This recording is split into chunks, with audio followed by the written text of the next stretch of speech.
Think back to when you were in grade school, how you were expected to remain on task for certain periods of the day, with little room to break away from a task. And now think about the 8-hour workday, how rigid and soul-draining it can be. And that's if you're lucky to just work 8 hours in a day, or get, bathroom breaks. Looking at you, Amazon. Today, it's hard for some disgruntled workers to believe that the 8-hour workday actually started as a result of people unionizing and demanding better treatment and pay from their employers. But don't worry, we're not diving into the horrors of modern civilization and unchecked corporate greed. No, we're talking about the human brain. Again, and focus. Focus is an interesting topic because our education and business infrastructure are all set up to keep people productive. But studies show that the 8-hour workday isn't as profitable or productive as companies think. And a recent study has linked the brain's ability to wander and daydream to our overall productivity.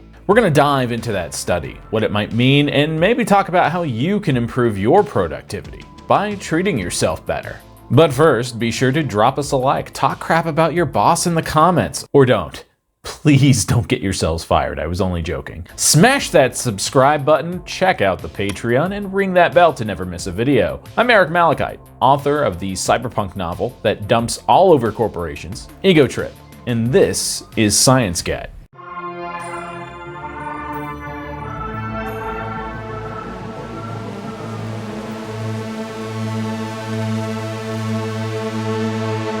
Sometimes it's just too difficult to get focusing when you need to. Sometimes your subject of focus is a classmate or coworker, an argument you might have had with them, bills that you need to pay, other common stresses that we all have to deal with, or perhaps something that you're going to do as soon as the day has finally reached its inevitable conclusion. Something that all of us used to do before, in the long, long ago, in the before time. Like go to a movie theater, a concert, or even a bar. Sometimes that distraction is only a momentary roadblock to completing your task, and other times, for people with crippling adult ADHD, I don't know who this could ever apply to, it can seem like the universe itself would die before that task could ever get done. But that momentary distraction may actually be the key to creativity and greater productivity. Neuroscientists and psychologists from a handful of different universities got together to perform a study that aims to uncover a deeper understanding of what we call thought, and identifying what brainwaves are attributed to what kinds of thought, tasks, or lack thereof. Julia Kim of the University of Calgary in Alberta, Canada, is a neuroscientist.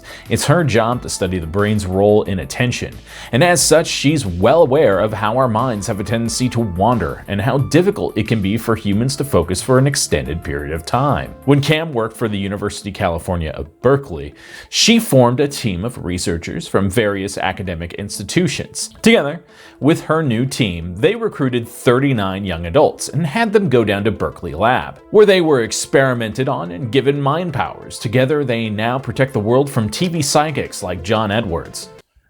Okay, I'm sorry, my mind just wandered for a bit.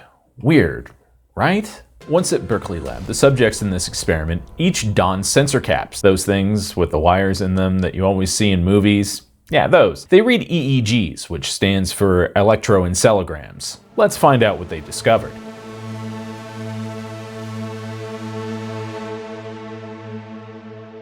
Each of the 39 subjects in the study wore a cap that read their brain activity. Once the cap was secure, each participant planted their butts in front of a computer, where they were given the arduous task of responding to an arrow that would pop up on either the left or right side of the screen. Each participant had to press the matching arrow on the keyboard, which I know does not sound arduous at all. And you're right, I lied, because Cam and the other researchers wanted to keep that task as simple as possible so that the chances that the participant's mind would wander would increase greatly. The arrow would appear in blocks of 18 to 30 trials, with a grand total of 35 blocks. That's a lot of arrow clicking. At the end of each block, the subjects were asked what they were thinking about while completing their tasks, how focused they were.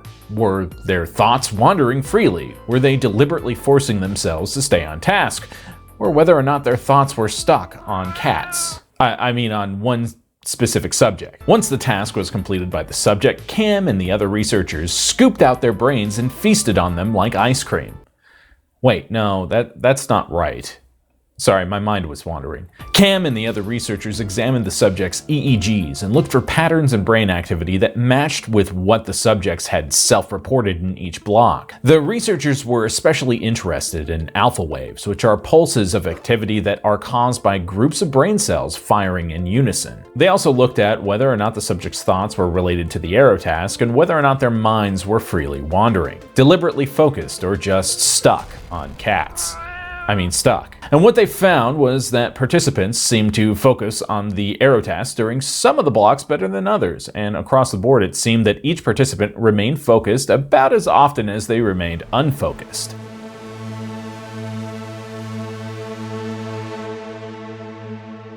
When Cam and the other researchers matched up different thought types to specific blocks of brain activity, they discovered a clear connection, especially in the frontal lobe of the brain. The frontal lobe is linked to memory, attention, and squirrel problem solving. But stronger alpha waves in this region don't necessarily indicate that the subjects involved in the study were paying attention during their arrow task.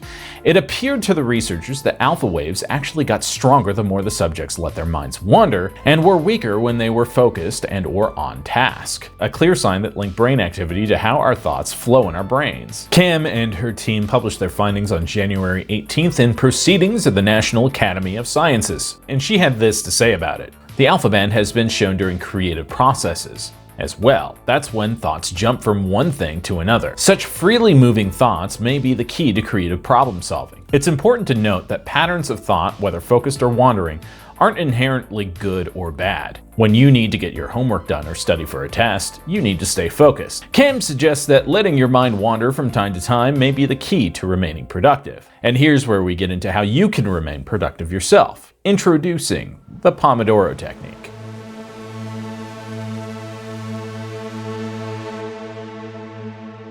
The Pomodoro technique is something that I've used personally in writing novels, what those of us in the writing community call writing sprints, and it's something that I've found incredibly powerful for accomplishing a lot in a shorter period of time. Without the Pomodoro technique, it's very likely that I would not have been able to start this channel or keep up with all the writing, editing, filming, and video editing that comes with that. This technique was invented by Francisco Cirillo in the late 1980s. It relies on a timer, which for Francisco was shaped like a tomato. This will be important later, so pay attention. First, you determine your task, set the timer, usually for 25 minutes, and get working. Once the timer is up, you make a check mark on a piece of paper and take a short break, usually 5 minutes. After the break ends, you start the process over. After 4 Pomodoros, you take a long break, 15 to 30 minutes. It sounds simple, maybe too simple to be effective, but the Pomodoro technique is extremely effective at managing how often our brains become bored and wander. You know, what we were just talking about in the previous 3 sections, and how it remains focused. And using this technique, you can potentially get a mountain of work done that would ordinarily take 40 hours to complete, done in only 16.7 hours. You heard that right. And because this is science get, not psychology get, there's an actual case study that measured the Pomodoro technique's effectiveness. Although it's not a scientific study, so I don't know why I just said all that, but you know what? It's done, so all right, we're moving on.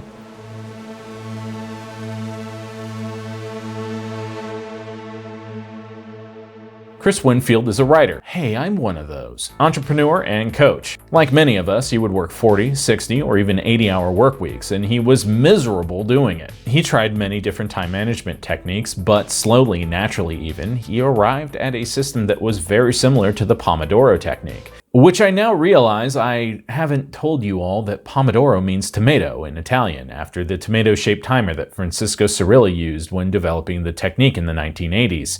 And now we're circling back to yet another distraction.